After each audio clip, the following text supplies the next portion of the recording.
just finished dressing and doing her hair when a knock at her door made her smile and speak without even looking around. I was wondering what was taking you so long to come and see if I passed inspection. We were just giving you some time to get your look on.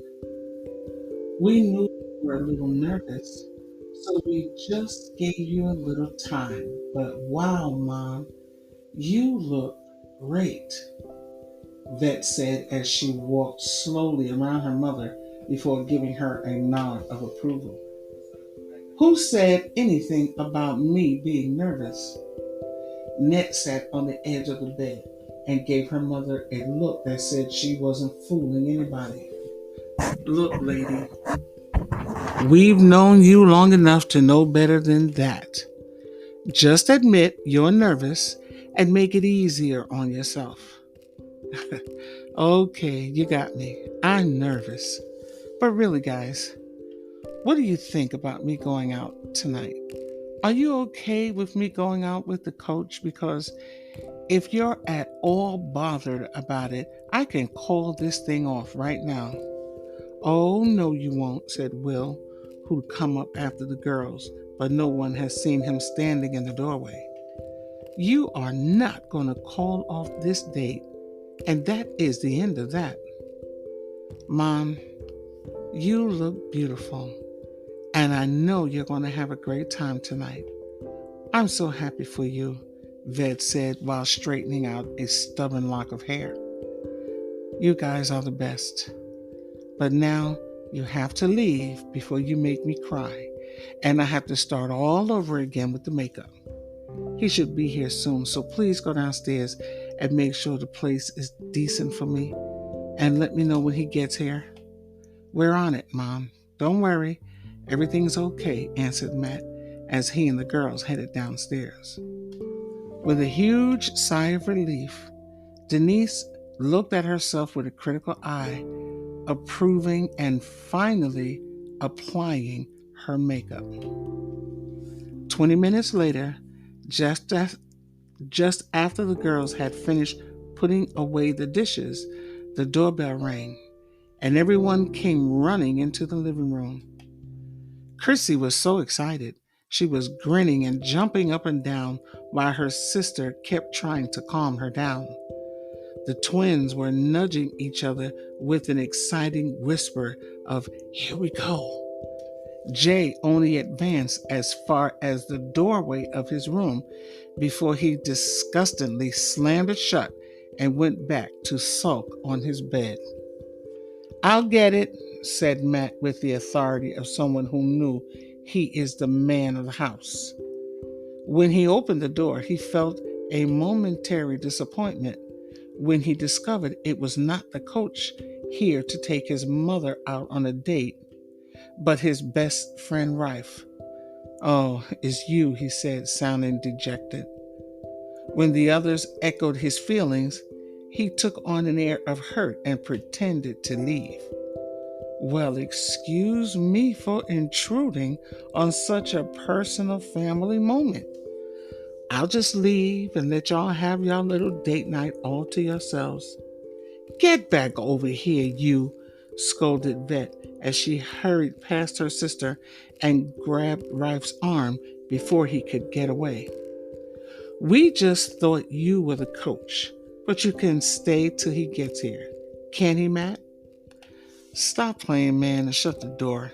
He'll be here any minute, and you're standing there with the door open." "Sorry," he said while laughingly kissing Vet on the cheek, winking at Mimi and Chrissy, and bowing politely to Net, who scowled at him and crossed her arms while walking towards the sofa. "You know I'm still on punishment, so you won't be able to stay. Plus, my mom's going out." "Yeah, I know. Vet told me. I just wanted to be here when Miss J goes on her big date with the coach." "That's the reason?" asked Net with mock hurt in her voice. "You know you are always the main reason I come around." "What? And here I thought we were boys, and I was the main reason you came around, teased Matt. And then the doorbell rang. After knotting his burgundy tie, putting on his jacket, and giving himself a once over in the mirror, Will picked up his car keys and the flowers he had purchased for Denise and walked towards the door when the telephone rang. Looking at his watch and wondering who could possibly be calling him, since everyone that knew him knew he was going out with Denise tonight, he pensively picked up the phone. Hello? So, are you really going through with this? Mom? Are you really going out with this black woman? Mom, we are not having this conversation. I'm on my way to pick up Denise, and I will talk to you later. I cannot believe that my son would. Mother, enough. I am well aware of how you feel about my feelings for Denise, but that is your problem, not mine. Now, as I have said, I am on my way out. I will speak to you later. I put up with you working at that school, in that neighborhood with those hoodlums, but now you expect me to put up with you dating a black woman of all things? A mother can only take so much, William, only so much. You don't have to put up with anything I do, Mother. I am a grown man, and I don't need your approval, nor do I appreciate you talking that way about my students. They are children, not hoodlums. William, please listen to me. Good night, Mother. I have to go. William, I love you, Mom. Good night. William stood looking at the phone in his hand for a full minute before disconnecting from his mother, fighting the urge to call her back and beg her to understand how important it was for her to accept how he felt about Denise and how much he did not want her to be upset with him. But deep inside, he knew it would be futile to attempt to persuade her to change her feelings. So he silently prayed that God show him how to deal with his family with this delicate subject. He was well aware of the prejudice that his family harbored against other races, but he was determined not to let it deter him from getting to know and eventually marry Denise Jones. He knew without a shadow of a doubt that he and Denise were going to be married. And right now, that was all that mattered. He would just have to deal with his family later. He put the phone back on the cradle, and after checking to be sure he had his keys, wallet, cell phone, and flowers for Denise, he locked the door and smiled as he got into his car and headed towards his destiny. When the doorbell rang, everyone began whispering excitedly that the man of the hour was here. And where was Cinderella? Matt opened the door for William and welcomed him into the house. Hi, Coach. Come on in. Hi, Matt. Hi, everybody. How is everyone this evening? Everyone answered they were doing fine and then moved back to allow Denise to enter the room as she had come downstairs after hearing the doorbell ring. Denise, you look beautiful. Thank you, William. You don't look so bad yourself, she said as she looked him over with an appraising look, and then turning to her children, she gave her instructions for the evening. Okay, you guys, you all know that Matt is in charge, and you all know what time you have to be in bed, yes? They all answered yes, and smiling, she looked over at Rife and added, and as for you, young man, you will be leaving with me, am I right? Of course, Miss J. You know I had to be here to make sure your date knew not to get any ideas about keeping you out past your curfew. Me and Matt had to represent. You know how we do, he said with a nod in Matt's direction. while winking at Vet. Oh, yeah, we all know how you do wink, wink, nod, nod. Let's go, Romeo. Nighty night, ladies. I will be in to check on you when I get back, she said as she kissed each of the girls on the forehead. Noting that Jay had not come to see her off on her big date, she turned to her son and said in hushed tones, "Don't worry about him. He's probably already in bed. If you have any problem, just call me," she said before hugging him and turning towards her date. "I brought these for you," Will said as he handed her a beautiful bouquet of yellow and red roses. "Oh, wow. These are beautiful. Thank you, William. Nat, would you please put these in a vase for me, honey? Thank you." After handing the flowers to her daughter, Denise stood and looked at the beaming faces of her children and wife, and her heart swelled with love and pride. She loved these children so much that sometimes words escaped her. Afraid she would break into tears that no one would understand, she abruptly turned and faced William. "Okay, I'm ready." William had been watching the exchange and knew exactly what Denise was feeling. This woman loved her children, and he loved her for it.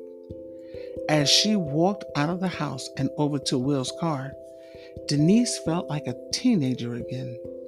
She blew kisses at her children who were looking at her from the windows, waved goodbye to Rife, who was making his way home, and settled back in her seat, ready the night that was unfolding before her.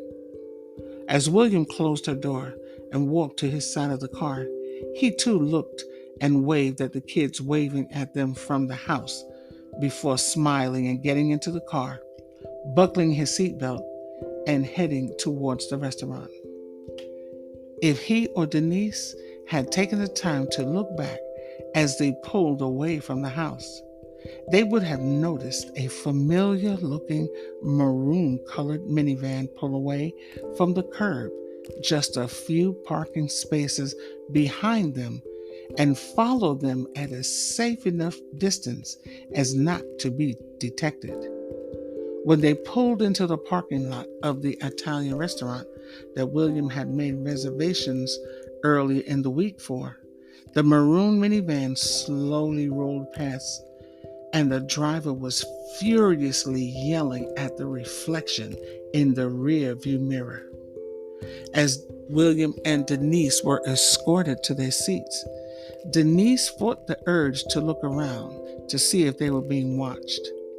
She knew all along that this was going to be the hardest part of the evening, just walking into the restaurant with William and making it known to the world without saying a word that they were a couple.